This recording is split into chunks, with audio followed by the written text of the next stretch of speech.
Saudações alunos, eu sou o professor Alberto Veras e o tema de estudo de hoje aborda a disciplina da coisa julgada no CPC. Para começar, vamos examinar a sua definição. A coisa julgada é um dos direitos e garantias fundamentais previstos pela Constituição Federal, de modo a assegurar que os efeitos decorrentes das decisões judiciais não possam mais ser modificados, se tornem então definitivos. A coisa julgada formal é a manifestação da coisa julgada no próprio processo em que a sentença ou acórdão foi proferido. Já a coisa julgada material significa que a decisão não mais poderá ser alterada ou desconsiderada em outros processos.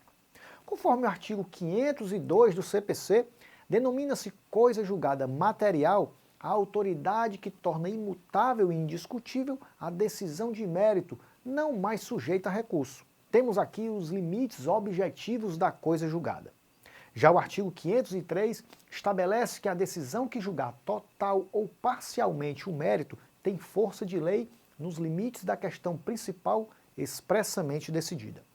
Só haverá coisa julgada material da solução da questão prejudicial quando dessa resolução depender o julgamento do mérito. O parágrafo 1º deste artigo estende a indiscutibilidade da coisa julgada à decisão de questão prejudicial, desde que dessa decisão depender o julgamento de mérito do litígio, tiver havido efetivo e prévio contraditório e o juízo tiver competência em razão da matéria e da pessoa. Com isso, elimina-se no Código Novo a utilidade da ação declaratória incidental que deixa de existir.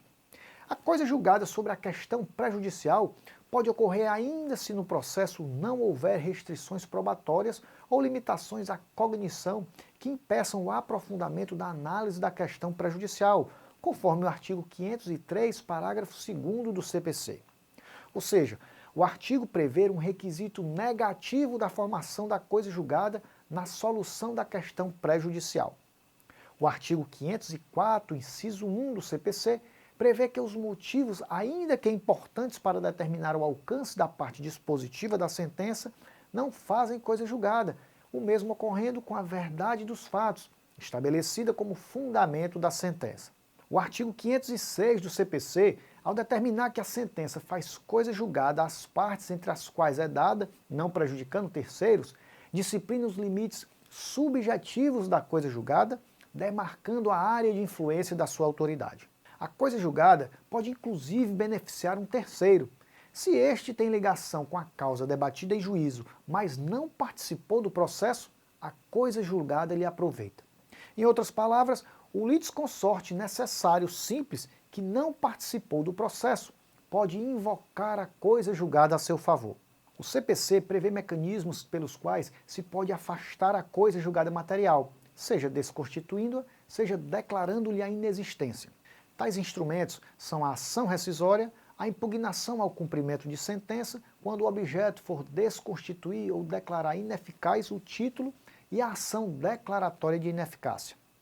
Agora fique atento, a doutrina considera possível, em situações excepcionais, afastar a coisa julgada, mesmo que já tenha sido ultrapassado o prazo da ação rescisória.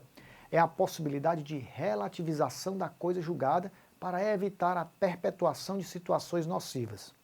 A coisa julgada inconstitucional é uma forma atípica de relativização da coisa julgada, pela qual se pretende afastar a coisa julgada de sentenças de mérito transitadas em julgado que tenham como fundamento norma declarada inconstitucional pelo STF.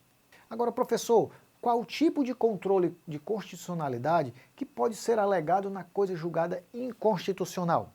A declaração de inconstitucionalidade realizada pelo STF pode se dar pela redução de texto, pela aplicação da norma à situação considerada inconstitucional e pelo estabelecimento de interpretação conforme a Constituição.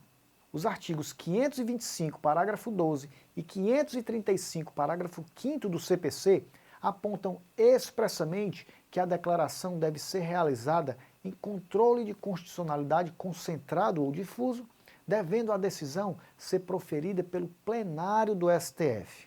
Nos termos do parágrafo 13 do artigo 525 e 6º do artigo 535 do CPC, os efeitos da decisão do STF poderão ser modulados no tempo de forma a favorecer a segurança jurídica.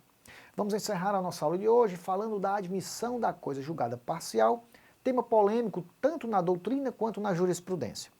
É um tema controvertido, pois enquanto o STF admite a coisa julgada parcial, ela é rejeitada pelo STJ.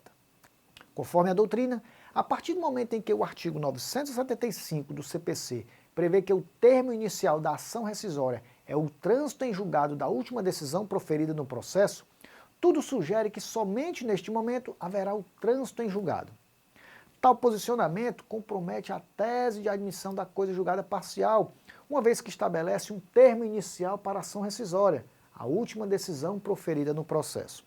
E é com essa observação que encerramos aqui a nossa aula de hoje. Não deixe de aprofundar os seus estudos com o material didático disponibilizado em sua área do aluno. Estude até sentir o orgulho da sua dedicação. Até o próximo encontro.